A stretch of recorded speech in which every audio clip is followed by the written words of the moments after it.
Hey everybody, I'm Mike with MK Outdoor Journal, and this is The Right of the People, where we use the first to defend the second.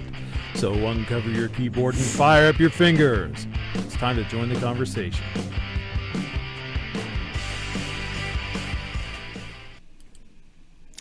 Hey everybody, I'm Mike, and yes, this is The Right of the People. We're back! I know it's been a while. I've kind of needed to take a break and do some thinking and regroup and reorganize, and now we're here.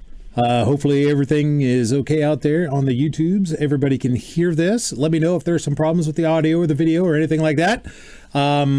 If you are listening to this on the let me back up. If you're listening to this live on YouTube, sound off in the chat so I can say hello to you. If you're listening to this in the replays, sound off in the comments below. And if you're listening to this in podcast, try checking this out live. It's usually 7 p.m. Eastern on Sundays. So, we are going to talk about some stuff today. Mostly, it's going to be the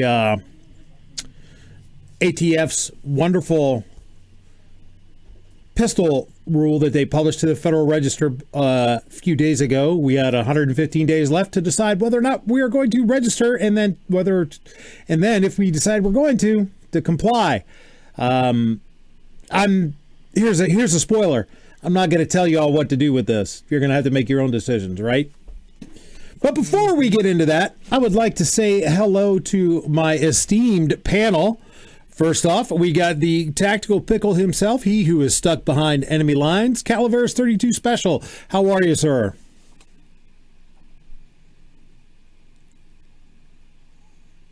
Pickle, are you there? You're muted, dude.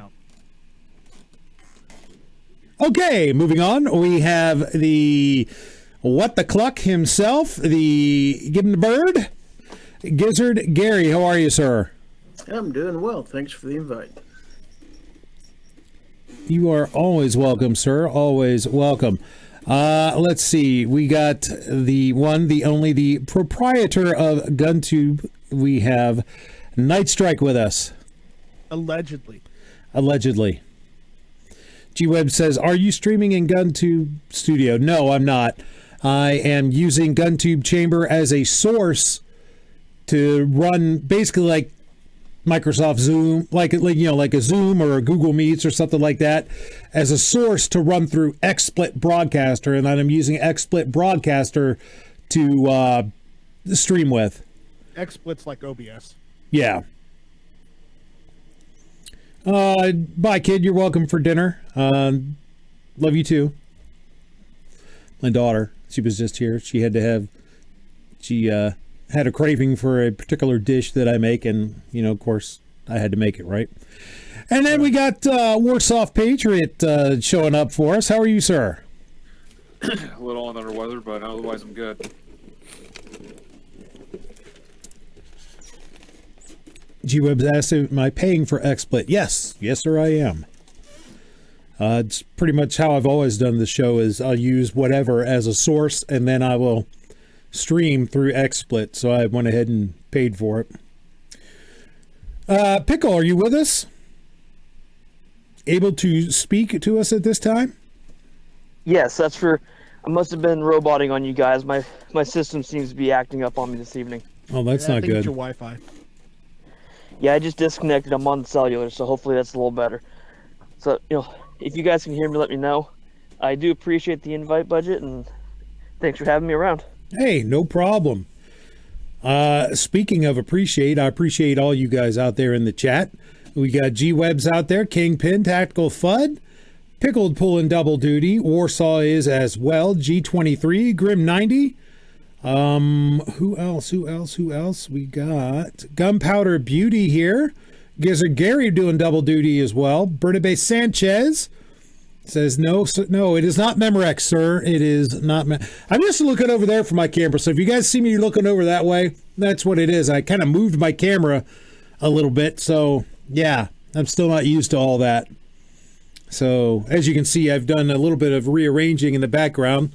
I've added a couple things and I've taken away a couple things, like all the backdrops that I had hanging and shit. Now it's just my bare brick wall. For now, I'm going to make some changes to that too. But, I figured, why wait on all that? Let's get back to doing the show, right?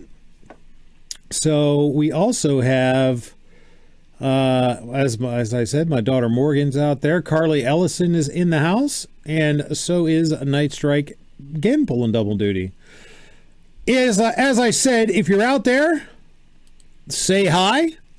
If, like I said, you're in the replay, comment and say something down below. And if you're watching this on the or listen to this via podcast, come over to the YouTubes every once in a while and check that out. Be part of the conversation. If you have something to say, go ahead and send me an email to mike@mkoutdoorjournal.com, and maybe I'll answer it on the show. Who knows? I want to welcome those of you who are listening to this in podcast format. There are some changes that I'm going to be making to make this a little bit more podcast friendly. It's part of the reason why I had such a long hiatus, folks, is that I was kind of regrouping and thinking about what direction I wanted to take the Right of the People. How I could take it in a slightly different direction, yet still be the show that you guys all tune in to watch. So we're going to do a couple little things. We are still going to do this opening bit here where we talk. We're still going to do the topics that we normally talk about, the news, politics, and current events. Still going to do more on of the week, and we're still going to do self-defense shout-outs. None of that stuff's going to change. What is going to change is that I'm going to make it a little bit more structured than it already was. And I'm going to hold it down to definite segments with definite time limits. I haven't decided what those time limits are going to be for each segment, but we're going to hold it to that. Another change that we're making is that, for the most part, instead of having a wonderful panel like I usually do, G-Web says, I agree, removing Night Strike to make it more podcast friendly is a good move. Well, ouch! I know, right? That hurt. I felt that one. I felt that one physically. That hurt me. That hurt the Super 8. That's right. But no, one of the things I'm going to do is I'm mostly going to run the show myself and not have a panel. Every once in a while, I will have a roundtable discussion like we're having today, the traditional Right of the People panel style show. But for the mostly, it's just going to be me, myself, and I, except on the occasions when I have a guest, like a manufacturer or a organization member or something, come on to talk about whatever that people are doing. Like, for example, G-Webs introduced me to the president of the Liberal Gun Club while we were out at SHOT Show, which, by the way, thanks again for that introduction, G-Webs. And she's agreed to come on the show, so we'll have that discussion, which should be interesting. You guys know I generally tend to approach things from a pretty conservative standpoint, so I mean, hell, right?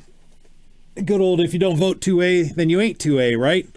So we'll have that discussion, and I've got some manufacturers lined up to come on the show. I don't have firm dates for any of this yet, but they've tentatively committed to coming on, so that'll be great. Stuff like that. I want to try to attract some sponsors to this eventually, because, like G-Webs was saying, I am paying for the software and the hosting and all that good stuff. I need to try to start making this pay for itself, right? So G-Web says, I bet you have a lot in common. Yeah, actually, we probably do. More in common than you would think. And I think that's going to be a pretty good thing to illustrate. But there are changes coming, I guess, is my my real point to this. So can I ask a question on this? Sure. You ever thought about actually live streaming on Rumble as well? Not just on YouTube? No, I don't have anything on Rumble. Yeah, I just seen Rumble is actually getting traction, and YouTube's really cracking down on people left and right now. Yeah, they've pulled back on the whole magazine issue, though.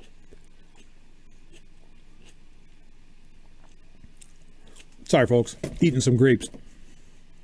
Just from my standpoint, there's a lot more freedom on Rumble than there is on YouTube. Yeah, but the audience is on YouTube. The audience is also moving over there, so it's vice versa, but I get what you're saying. Well, it's something I can look into. YouTube, if you actually get your videos there. What's that? You get more exposure on YouTube than other platforms, and, you know, that's the reason. All right, yeah, it's the second largest search engine in the world, so, yeah. G-Web says Rumble was not that great. Well, it's improved from the last time he's probably on it. You got live streaming that capability now, and you only need 25 subscribers to do it now. Baby raisins. Yes, they're unformed raisins. That's it. Well, let's go ahead and start getting into the meat of things today. We all know that the Bureau of Alcohol, Tobacco, Firearms, and Expletives, as Mark Walters calls them, has finalized their rule on stabilizing braces. Now, I know there are some of you out there, maybe even some on this panel, who say that stabilizing braces are just a way to get around the NFA. And, you know, maybe there's something to that. But the fact is, A, NFA shouldn't exist to begin with. B, while you can say, well, they're just a way to get around the NFA, I would say they're a way to work within the framework set by the NFA. And if the NFA left that open for a product like an arm brace to be introduced, that does have a legitimate use for stabilizing a larger pistol for someone to fire who has a disability. If other people happen to use it not how it's designed, well, there you go. It doesn't matter. The way the law was written is in compliance with the law. Now, we all know that the ATF absolutely has the authority and the right to change the definition of things based on, you know, what they feel at any time, right? I mean, obviously, come on, otherwise they wouldn't do it. Yeah, no, I can't even go any further with that because I was about to vomit. Of course, they don't have the right to do what they did, but they did it anyhow, right? Yep. Because, you know, remember, folks, the ATF, when stabilizing braces were first introduced, and for the past 10 years, has said, yeah, you can have them. Totally cool. They're an accessory. We don't regulate that. Doesn't fall within our purview. You know, it's totally awesome. Go ahead. But wait, no, you can't shoulder it. But wait, no, yeah, you can because we don't regulate how people use stuff. But wait, no, but wait, yes. They kind of have waffled back and forth on this. And now finally they decided that once and for all, you can't have them even attached to your pistol because then it turns it into a short-barreled rifle. You can still have them. They're still legal to have. You just can't have it on your pistol. But if you want to have it on your pistol, you have 120 days from, what was it, the 31st to register these as a short-barreled rifle with the ATF, and they will kindly and graciously forego charging you the $200 tax stamp. Or you can destroy them, or you can remove the pistol brace from the pistol. Those are your options. Yeah, someone has something they want to say? Yeah, I think I'm just going to put a 16-inch barrel on mine. And I can keep the brace. Yeah. Tengu says whatever happened to the maximum required is the minimum letter of the law. Exactly. It met the letter of the law. Wait, The problem is they're instituting law that Congress hasn't voted on. That's it. That's the problem with this. The ATF lacks the authority to rewrite what constitutes a short-barreled rifle. Could also add to this, Mike. Anything that's said stated free, there's always a catch to this. Of course. The What's to ATF stop them from denying your application? nothing. Even though you've sent in an application, say, okay, fine, I'll register. They say, oh, by the way, yeah, we don't like you, so we're going to deny your claim. And by the way, we've got your information now, and you're in possession of an illegal SBR. Welcome to Crossbar Hotel. It's all this is a trap in my book. I am not eating cookies, tickus. I am eating grapes. Not cookies, as G Webs calls them, baby raisins.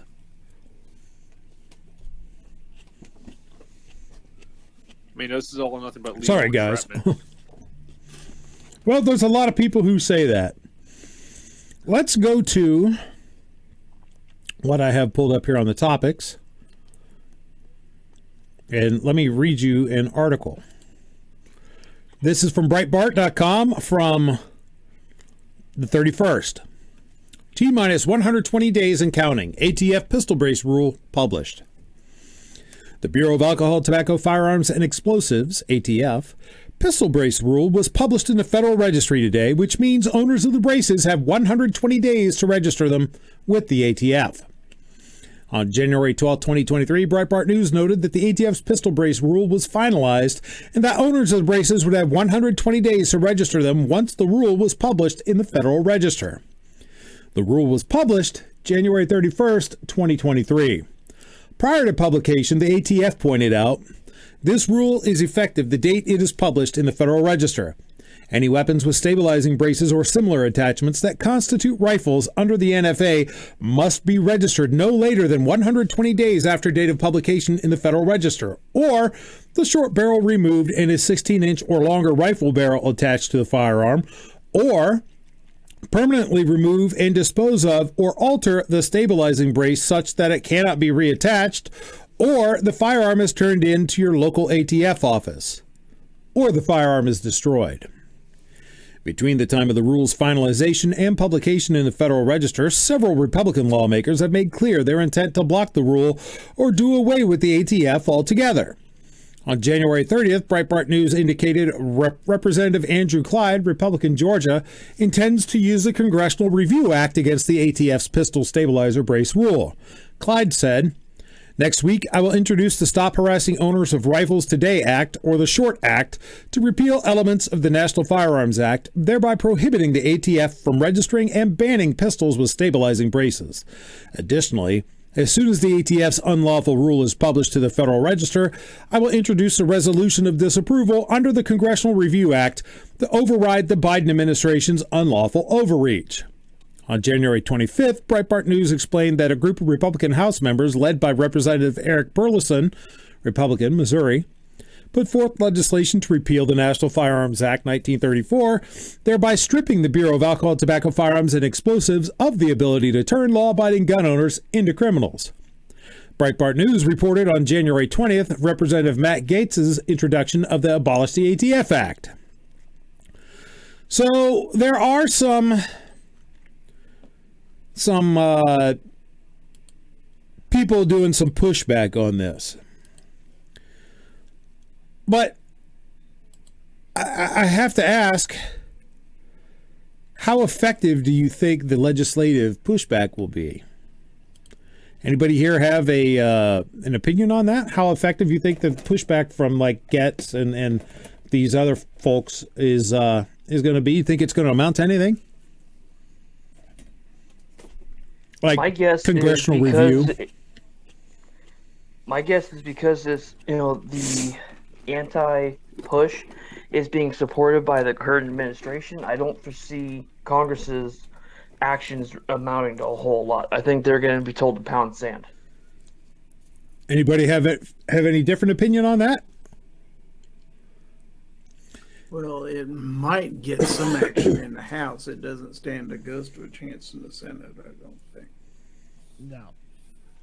Because there's not enough Republicans in the Senate. But in the House, 218 Republicans to 211 Democrats. So, Well, according to, and I know it's not really a great source, but according to Wikipedia, the Congressional Review only needs 51 votes. It only needs a simple majority. However, we don't have even if, well, I think that we could find 51 votes for this. I think there are Democrat senators from pro-gun states who know that their political goose would be cooked if they didn't vote for something like this. The guy from West Virginia, what's his name? Manchin? Manchin. Yes, Manchin you could probably get on board because West Virginia. And you probably could get Sinema from Arizona.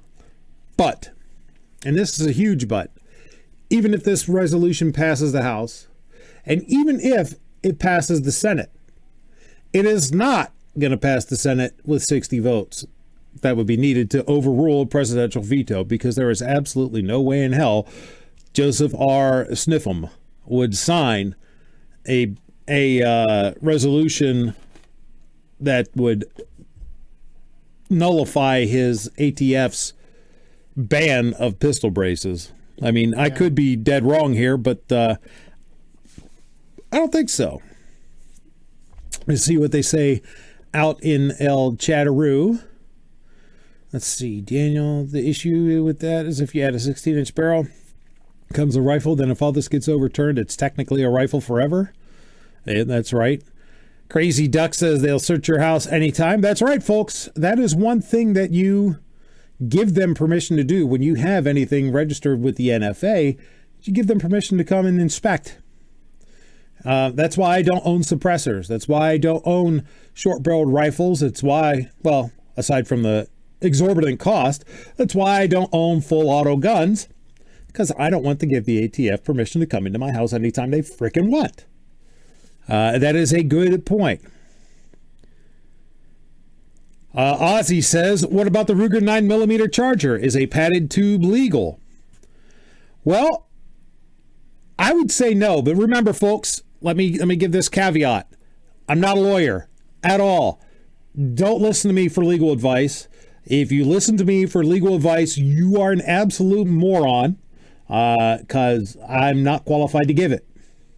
That being said, from my understanding, is that any buffer tube or receiver extension must be necessary for the function of the firearm.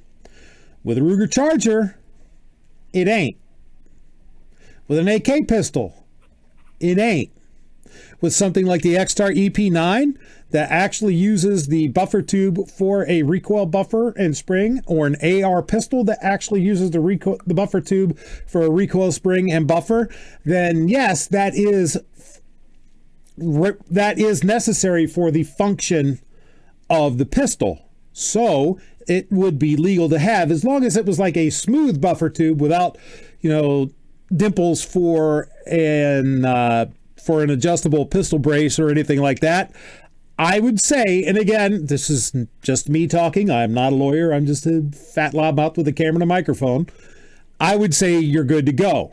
That's the route I'm going to take with my AR pistol and my X-Star EP9 is to put a carbine length pistol buffer tube on it. As far as the padding goes, I don't know if they will say that would redesign it to be used to shoulder it. If it's, like just padding around it, like people used to do with AR pistols to get a cheek weld. I don't know. I can't say. But from the way I read it, if it's a pistol design that has to have a buffer tube to function, then it's okay. If it doesn't have to have the buffer tube to function, then it's not. That's just from my reading of it. Tengu says, angry grapes, the grapes of wrath, if you will. Yes, so go ahead. Mike, I like to point out, if you want legal advice, any attorneys or like that, follow the Washington Gun Law channel. William Kirk's the main attorney that's on there. Then you also got the armed attorneys. Well, I don't know how much weight I would give them. They're telling you shouldn't carry trauma kits, and I think that's just absolute garbage. Regardless, as far as the pistol brace is concerned, Somebody jumped out. Someone may have. Yeah, it looks like we lost us a night strike. Huh. Bye, Mike. Let me see. Where else? Knowing how silly the ATF is, who really knows? Yeah. Not be ass hurt about having to jump through hoops just to get a can. He says, I'll never not be ass hurt about having to jump through hoops. Yeah. G-Web says the pushback normalizes the resistance to them blaming gun owners for crimes. It gives a focus for more dissatisfaction with ATF rulings that are over the line, etc. And you're right on that. NFA does not give the ATF or anyone else that right. If it did, we could remove it for violating the Fourth Amendment. Yeah. Ticket says he struck out into the night. Yes, he did. But, again, folks, I'm not going to tell you what to do with this. You're all faced with a choice. 115 days from now, you have to have either removed your pistol braces and destroyed them, destroyed the firearms, put a 16-inch barrel on your firearms, turn them into the ATF, or have complied and registered them with the ATF. Well, Mike, can I also add something? Sure. If you register that thing as one, you're going to know where you're located and, they come in your house all the time. But also, don't forget, if it's an SBR now, you can't cross state borders without having their permission. That is correct. Yep. You can't carry it in your trunk with loaded magazines like you can with it being a pistol. And at least here in Ohio, you can. With an AR pistol, you can have loaded magazines in your vehicle you can have a loaded magazine in it. With a short-barreled rifle, you cannot. With a regular rifle, you cannot. That's one advantage to having an AR pistol in places like in certain places, like Ohio. Keep in mind that the ATF has stated that if you live in a jurisdiction where short-barreled rifles are not permitted, you'll be denied your application to register this. And then what are you going to do? Because they won't approve your application if it would be illegal for them to do so in your jurisdiction. So keep that in mind. Chris, how many pistol variants, pistols out there right now in the market that have the braces? 20 to 40 million, depending on who you talk to. That's a 20 to 40 million of these things. Now, how many people own them? I don't know. I own 4 or 5. So I'm faced with a dilemma. That I think all of us are faced with a dilemma. I mean, I'm seeing a major lawsuit against the federal. There are already lawsuits filed.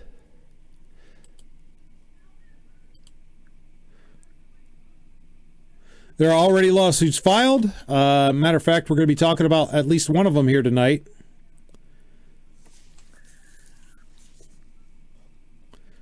Uh-oh. Are we acting funny here on the stream?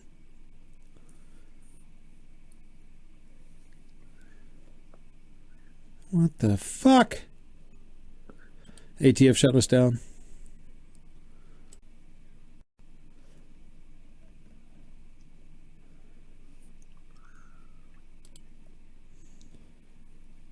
What the hell? Come on.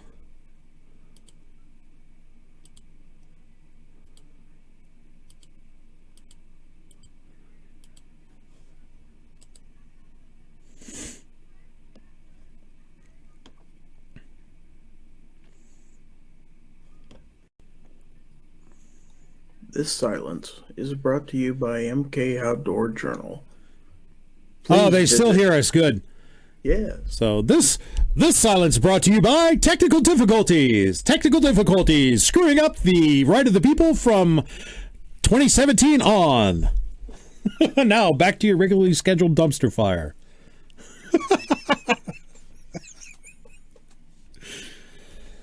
Are we still going out there, folks? Grim says, still hear you. Okay, let me...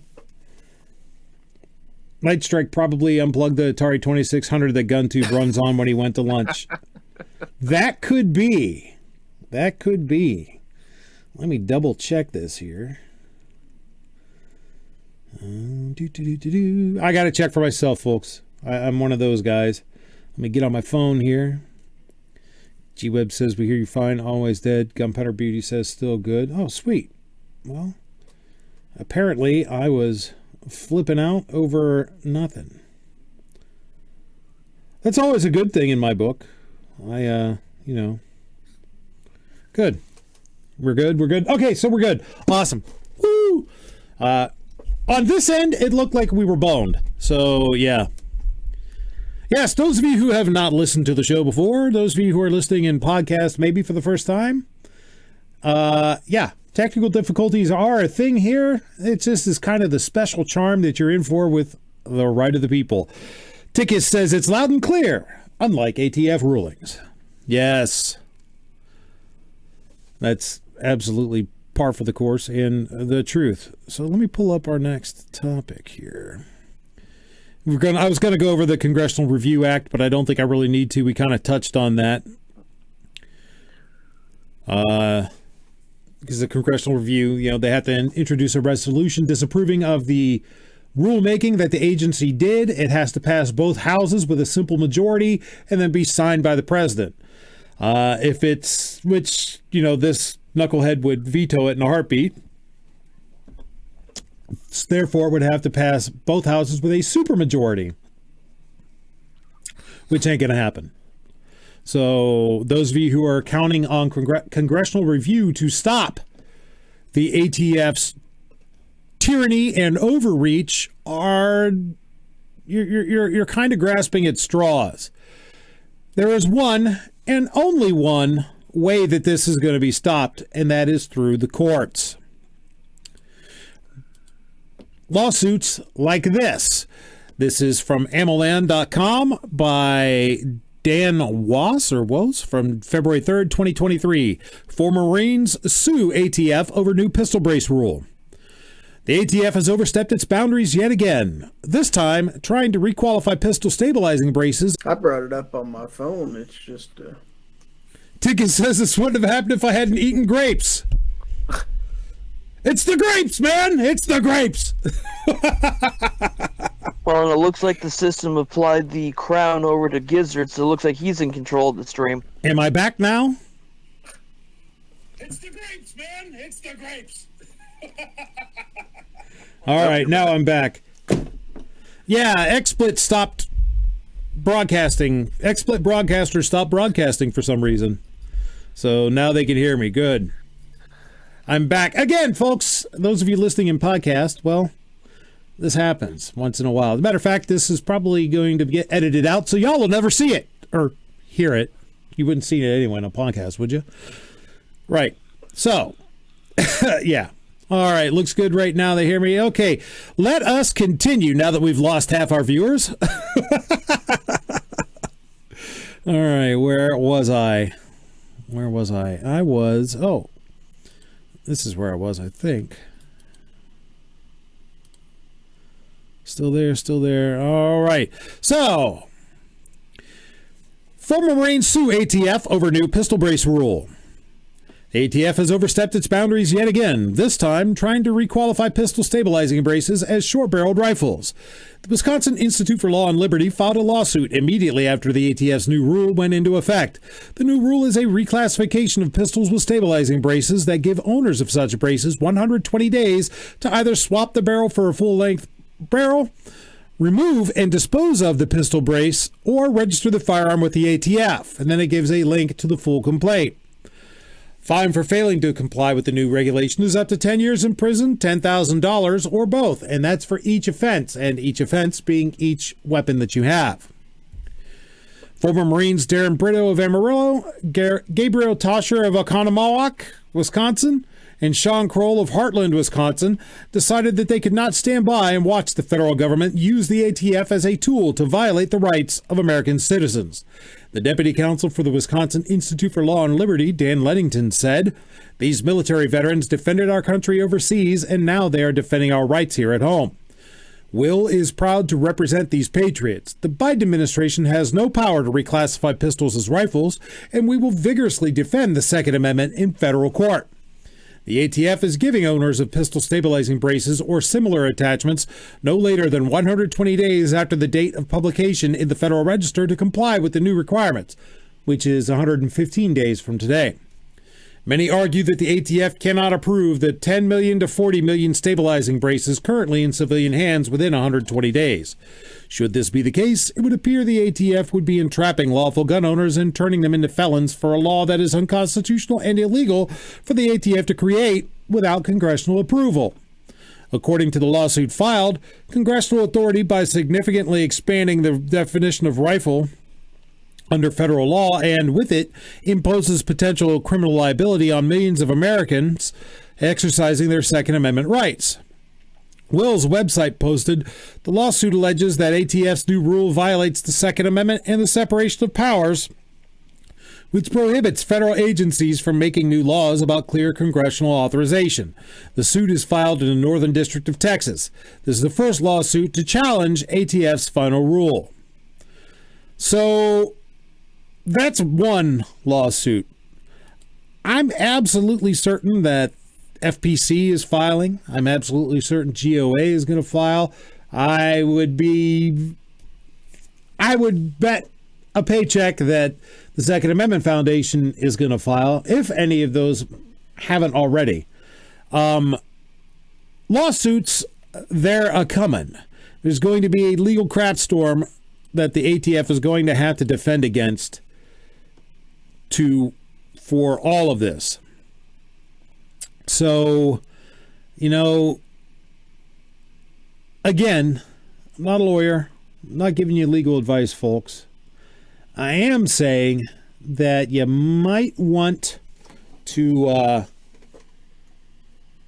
take a wait-and-see approach because, and again, this is not legal advice. This is just what I'm thinking here. I'm thinking that there's going to be an injunction levied against the enforcement of this rule. I'm thinking it's going to be drug into courts, and I'm thinking that the courts are going to have no choice, based on the Bruin ruling, based on the EPA ruling, and based on the Fifth Circuit ruling in the bump stock case, to say that the ATF lacks the authority, the constitutional authority to regulate, to legislate via regulation like this. The rewriting and redefining of federal law is something that is reserved for Congress.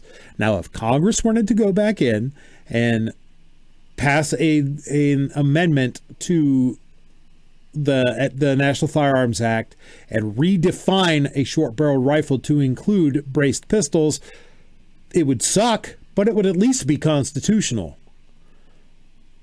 An unelected, unaccountable, bureaucratic, appointed arm of the executive branch, that's a whole other thing entirely.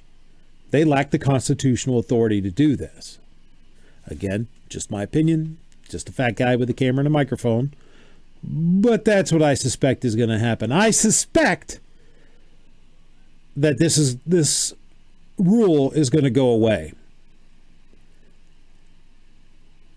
So what do we do about that? Well, you have to decide what you think is going to happen, folks. And you have to decide what level of civil disobedience you're comfortable with. You have to decide what level of risk you're willing to take as to whether or not this is going to go away or whether or not it's going to stay. You have to decide if you want to go ahead and register some or all of your braced pistols as short-barreled rifles and suffer through all the bull crap that comes with that. You have to decide if you want to comply with this or if you want to take a wait and see approach to the last minute, or if you just want to say, nah, no, I'm not going to do it.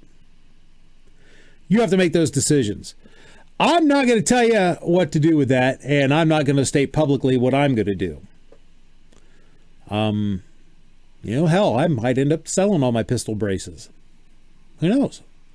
I'm sure there are people out there who are buying them up by the truckloads that figure that that this thing's going to go away and they're going to have a bunch of pistol braces on the cheap. Who knows? You all got to figure out what you want to do. What do you guys think? What do you have any predictions on what's going to happen with this? No predictions on it, but as for the, none of us here are lawyers. My only advice on legal aspect of this would be to consult with a qualified lawyer in your jurisdiction, before making your decisions on how you're going to handle this. That way I would add a qualified attorney in your jurisdiction who's familiar with Second Amendment firearms law and or constitutional law. Well, that's why don't go to a divorce lawyer for something like this. Well, that's why I was saying qualified attorney, someone who's qualified to give you advice on this kind of law. And that way you can get information as to how it applies to you in your jurisdiction in order to make your decision. That way you're not making decisions based just off of a couple guys off the internet. You actually have a lawyer who can tell you that, what the effect on you is and what could potentially go wrong for you, not just what we're saying. Yeah. Talk to an attorney, folks. That's the best advice that any of us can give you out here. Talk to a real lawyer who knows this kind of stuff. Don't just listen to some goober on the internet like this guy. Because you know what? If you listen to some goober on the internet, that's pretty doggone stupid. Speaking of pretty doggone stupid. And now prepare yourself for another tale of stupidity in this episode of Moron of the Week.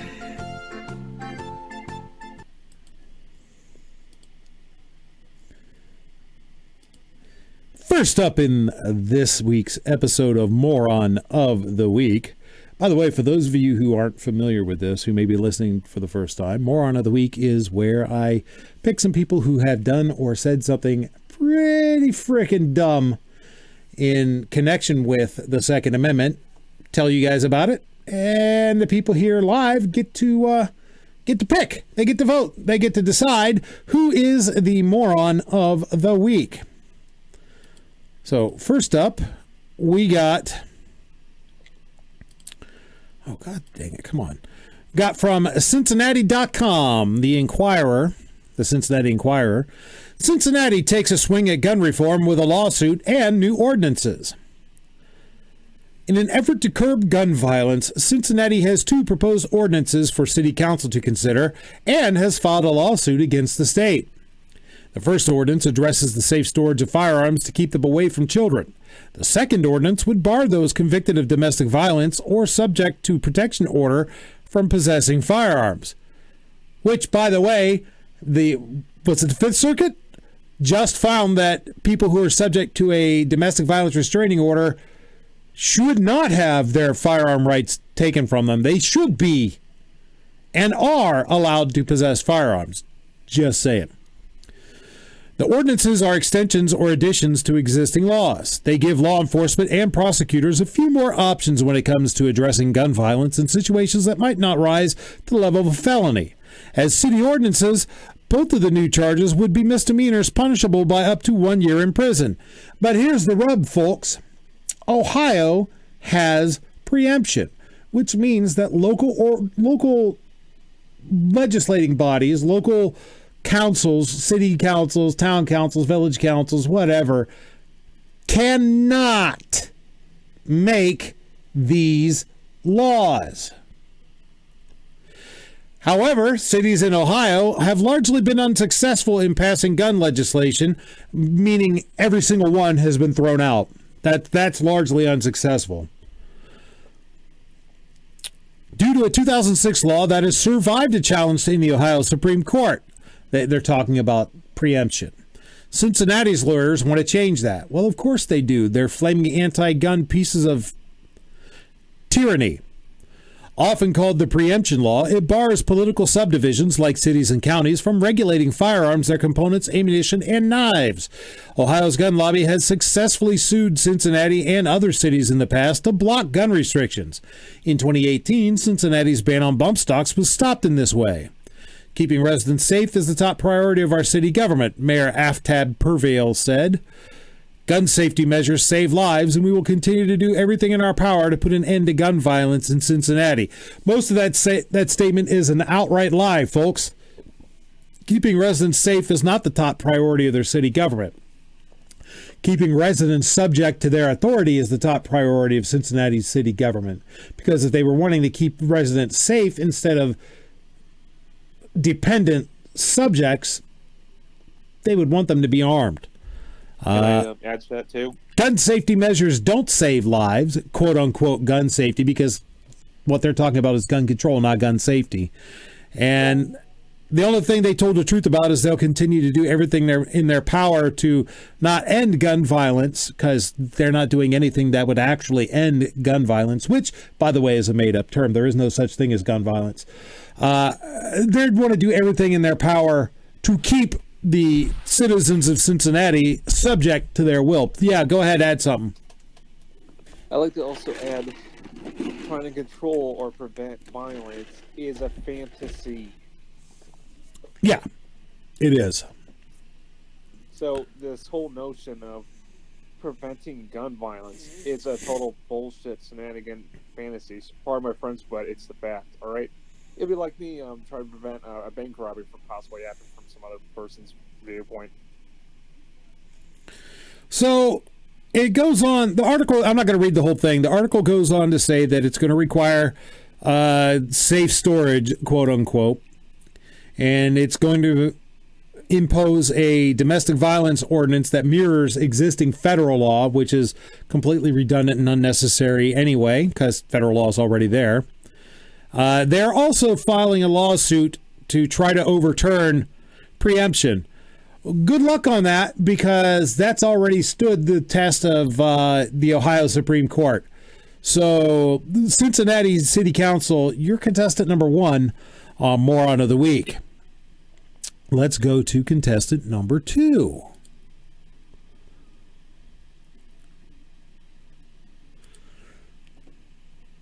This is Pickle's best buddy. This is a piece from The Truth About Guns. Gavin Newsom's answer to California's murder sprees? Make it even harder for good guys to carry guns. This is from February 3rd. The only thing that stops bad guys with evil in their hearts is a good guy or gal with a gun. That concept is well known, and hearing it burns gun haters like holy water thrown on someone who's possessed. Tell that to a gun control advocate and watch them squirm. So intense is their hatred of guns and armed self-defense that they're happy to aid and abet criminals as long as it means keeping good people defenseless against violent crime.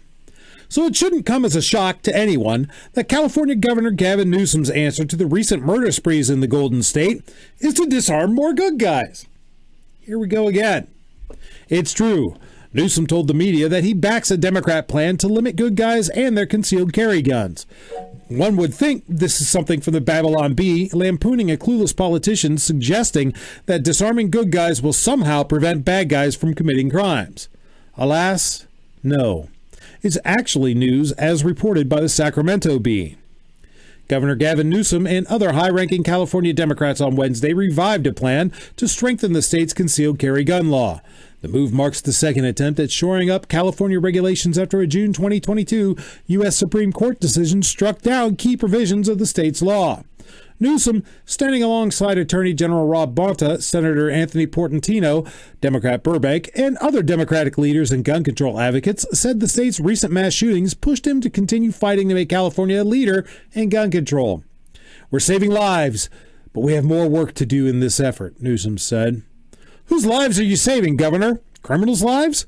And just for good measure, the governor cited some junk science report that suggests that right to carry laws increase violent crimes by 29%. The governor cited a June 2022 study from the National Bureau of Economic Research that found right to carry laws increased firearm homicides by 13% and violent crimes committed with a gun by 29%. Newsom juxtaposed California's efforts with Florida legislators, who earlier this week introduced a measure to allow residents of the Sunshine State to carry guns in public without a permit, as long as they're not prohibited from owning a firearm. That's a reckless approach that endangers everyone and will lead to more deaths, he said, which is an outright bold-faced freaking lie. Remember the RAND analysis of gun control studies that showed that virtually no gun control study met proper scientific practice when it comes to research. What's more, using these junk science studies to support bogus claims that gun control actually prevents the criminal misuse of guns is less scientifically accurate than claiming drinking milk causes car accidents. But that's apparently all Newsom and gun grabbers have left as support for continuing to ratchet up the limits in gun rights in California. Gee, Governor, we can cite statistics too, but you probably won't like them. From Real Clear Politics, with the country's strictest gun control laws, California probably shouldn't hold itself out as a model for the rest of the country to follow. The periods after 2000, 2010, and 2020 show a consistent pattern. The per capita rate of mass public shootings in California is always greater than the rate for the rest of the country. The rate is also much higher than for Texas, which gun control groups give an F grade for its gun control laws. Since 2010, California's mass public shooting rate per capita is 43% higher than for Texas and 29% higher than for the rest of the U.S. From 2020 on, California's rate was 276% higher than Texas and 100% higher than the rest of the country. So Gavin, and I'm not going to read the rest of it, but you get the gist. Gavin Newsom, coming out with his usual bullshit lies, is the next contestant on Moron of the Week. So, folks, who do you think should be Moron of the Week? Should it be our wonderful, gruesome Gavin? Why can I not? Where's the whole add a poll? Where's the option to add a poll? Engage with the audience. Here we go. Start a poll. It's been a minute.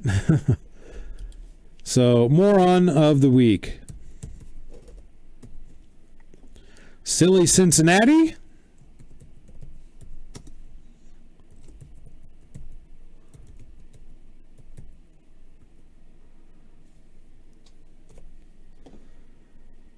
Or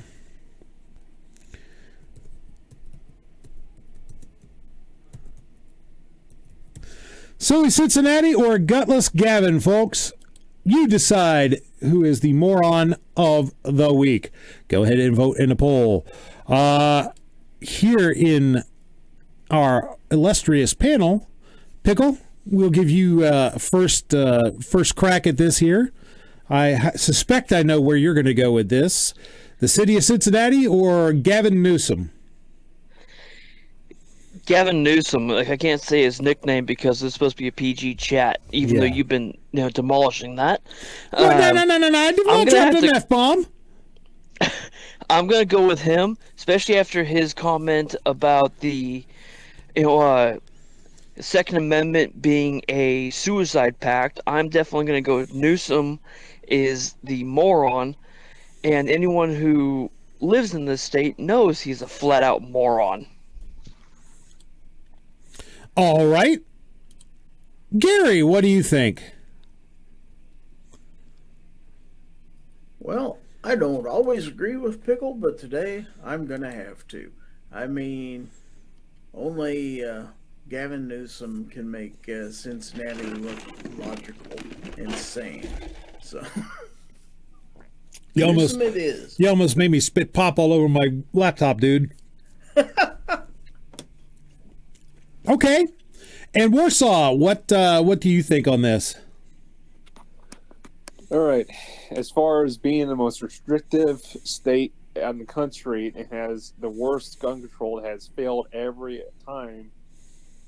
Gavin Newsom, the nephew of Nancy Pelosi, by the way. Yes, Gavin Newsom. Yeah, you heard me. He's Blech. you and Nancy Pelosi. Blech. Yuck. Let's see. What are they saying out there in the chat? So far, 20% for Cincinnati, 80% for Gavin Newsom, with 10 people voting. Looks like we have 14 people out there right now, so we need some more votes, folks. Let's see. What do we got here? Patriot says the answer is always, always, always number 2. Okay, I can't argue with that. If I can speak up real quick. Sure. Considering California, as you know, it was stated in the chat, has some of the strictest gun control in the country. Since January 1st, 2023, we have had 3 what they would classify as mass shootings in less than a month, and at least one of those was a felon in possession trying to claim that we have mass shootings. It shows how little the gun control laws actually apply to people who flat don't give a care. But he's prohibited. How could he have a weapon? I mean, what? Huh? Well, felon in possession and homemade, guy with a more or less a illegally modified Mac 10 or Mac 11, whatever they want to call it. That's an assault pistol now. With yeah, exactly, assault pistol with a illegally homemade suppressor. And obviously the laws here are having so much effect, with sarcasm included. But that's the... Now, I'm sure he had a Form 1 on that suppressor, right? Yeah, down there in Monterey Park, California, which is in the greater LA metro area, roughly. Not including the... I guess the guy up in Half Moon Bay was... I think a migrant farm worker, not even technically a citizen, and I think there was one other one I can't remember the details on. I think it proves that the California gun control regime is a total steaming pile, and as such, it shows that all the restrictions in this state are absolute worthless. Yep. Not going to argue with that, folks. And neither is anyone out in the chat, because the chat has decided 85% to 15% that Gavin Newsom is the moron of the week. So there you go, folks. The viewers have spoken. And there we had another tale of stupidity in this week's episode of Moron of the Week. All right, folks. Those of you who have been here before know what time it is now. No, Patriot, that was not Gary filing his fingernails. That was actually me using a bit of sandpaper on the calluses that get around my hands from messing with fiberglass at work all the time. They get dried out and calloused up and cracked, and if I don't sand them down smooth, I get all kinds of cracks and sores and stuff on my hands. So yeah, that was me. Sorry. That was indeed me sanding something. Anyhow, those of you who've been here before, you know what time it is. It is time for Roll Call 219's favorite segment, Self-Defense Shoutouts. Yay! For those of you who have not been here before, Self-Defense Shoutouts are not where I'm reveling in the proposition that the bad guy won the room temperature challenge by taking a dirt nap. It's instead where I'm reveling in the proposition that the good guy had the means, method, and opportunity to keep the bad guy from making him do the same. And first up in the self-defense shoutouts is this piece from dailyridge.com.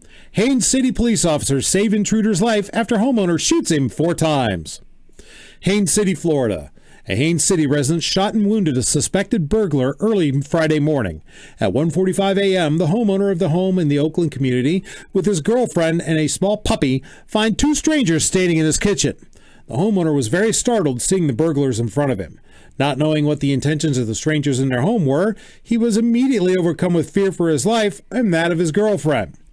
The homeowner, who has a concealed weapon license, fired 5 shots from a Glock 9mm at the suspect closest to him. The homeowner left the scene and called 911 on his way to the Haines City Police Department.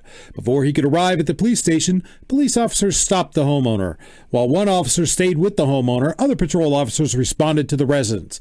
Upon arrival, 27-year-old Tyreek Tremaine Washington of Haines City was no longer at the home.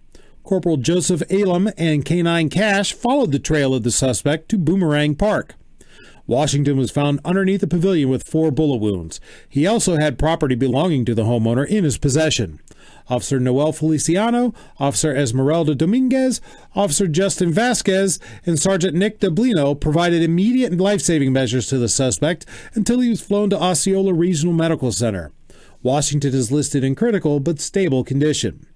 Washington was charged with burglary of a residence, a second-degree felony, and grand theft, a third-degree felony. Washington has an arrest history that includes burglary, theft, loitering and prowling, resisting an officer, and drug possession. When a person breaks the sanctity of a person's home, the average person would rightly conclude their purpose was evil, said Police Chief Greg Gorek. The homeowner had every right to take the action he did in this case, based on the circumstances. So there you go, folks. That is the first story in not Moron of the Week, but self-defense shout-outs. Next up is this piece from azfamily.com. Suspect dead after alleged home invasion attempt in El Mirage.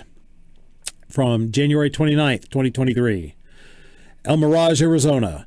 A man is dead after allegedly trying to break into a home with 3 others in El Mirage Saturday evening. El Mirage police officers responded to a report of a shooting in a neighborhood around 5:30 p.m. near 2nd Avenue and Ventura Street. Officers arrived and found a man with a gunshot wound who died at the scene. Investigators learned that 4 men with weapons were trying to break into a home when those inside confronted them. Someone inside the house shot one of the 4 suspects as they tried to run away. El Mirage police officials believe this is an isolated incident and there is no further danger to others in the community. An investigation is still underway with no arrests having been made. And last, but most certainly not least, from another one from azfamily.com. They're getting it out there in Arizona. Man filling up gas shoots, kills alleged armed robber in Phoenix. This is from January 28th. An attempted armed robbery turned deadly after police say a customer filling up his car at a Central Phoenix gas station shot and killed a man trying to rob him. On Saturday, around 6:30 p.m., Phoenix police responded to a report of a shooting at a Sinclair gas station near 12th Street and Highland Avenue. Pardon me. When officers arrived, they found a man, later identified as 24-year-old Aaron Duan Frazier. Goodness, pardon me again. Let me start this over without the hiccups, right? An attempted armed robbery turned deadly after police say a customer filling up his car at a Central Phoenix gas station shot and killed a man trying to rob him. On Saturday, around 6:30, Phoenix police responded to a report of a shooting at a Sinclair gas station near 12th Street and Highland Avenue. When officers arrived, they found a man, later identified as 24-year-old Aaron Duan Frazier Jr., with a gunshot wound. He was taken to the hospital, where he later died. Investigators say Frazier approached a man filling up his car at a gas pump and attempted to rob him at gunpoint. According to Phoenix police, the man then went to the back of his car, grabbed a gun, and shot Frazier. The man was detained at the scene and has not been arrested. The head store clerk who witnessed the robbery turned shooting says he recognized the man being robbed and describes him as a frequent customer who is kind and polite. He says everything happened very quickly. A customer came inside to warn him there was a verbal argument outside, then he heard 3 gunshots. When he looked outside, the man who fired the shots was calling 911. This is the first time something like this has happened here, never ever, said the store clerk. He says this is the first violent crime he's aware of in the area, and now he's worried about crime increasing. Well, I can tell you that crime rate got decreased by 1 there, didn't it? So there you have it, folks. Despite what the mainstream media will have you believe, the good guy with the gun does indeed stop the bad guy with the gun. And on that note, folks, we are going to wrap it up. We're going to roll up the sidewalks, sweep the floors, and stack the chairs on the tables. I'm glad that those of you who were here, particularly those who were here from the start to the finish, but any and all of you are appreciated for sure. I'm glad you guys have been here to be part of the return of the right of the people. I want to thank my esteemed panel for being here. Pickle, is there anything you would like to leave us with before we go? Just thank you for inviting me, and out here in California, the governor, steaming pile of Newsom is absolutely worthless. Gary, is there anything you'd like to leave us with? What are you doing on your channel, and where can people find you? Oh, let's see. We got a daily short every day at 3 p.m. Central. Also, a live stream Foul Territory Friday nights 9 p.m. right here on this channel. And thank you for the invite and welcome back. Not on this channel, folks. On the Gizzard Gary channel. On my channel. On Yeah, the Gizzard Gary channel. Sorry about that. Yeah. Don't come here on Friday at 9 looking for Foul Territory. You're not going to find it. Rights, and that they're absolute, and that there are certain standards that you have to have. Warsaw, is there anything you'd like to leave us with? No matter what you do, you cannot legislate morality, and you're responsible for your own self. Very, very true. G-Webs, see you hopped in. Is there anything you'd like to say before we shut this down? Where you knew somebody Am I hitting the right button? Trying to figure out. It's been a while since I've been in the chamber. No, you're good. You're here. Thanks for the link. I just figured out that I got the link. I guess my email had a glitch or something, but thanks for the link. Thanks for hosting. All right, cool. Well, I'm glad you stopped in, even if we're leaving. Stick around. We'll talk at the after chat. Defense Dad says, I see gun people, and hey, Mike, new studio setup looks good. Thank you. It's kind of a transition thing where I'm going to make this a little bit more polished behind me and whatnot. I still have some work to do, but I figured I should set something up so I could start going live again, because I was starting to get twitchy and starting to miss it. So I want to thank everybody for being here and being part of the conversation tonight. As always, I want to leave you with, particularly in these dark and dreary days, as far as all the attacks on our Second Amendment goes, make sure you contact your Congress critters and elected representatives and let them know what you think. Send them a snail mail, email, telephone, telegraph, carrier pigeon, smoke signal, bicycle messenger, tom-tom, semaphores, heliograph, anything that you have to do to let them know what you think, and never, ever, ever give up the fight. We'll see you guys on the next one.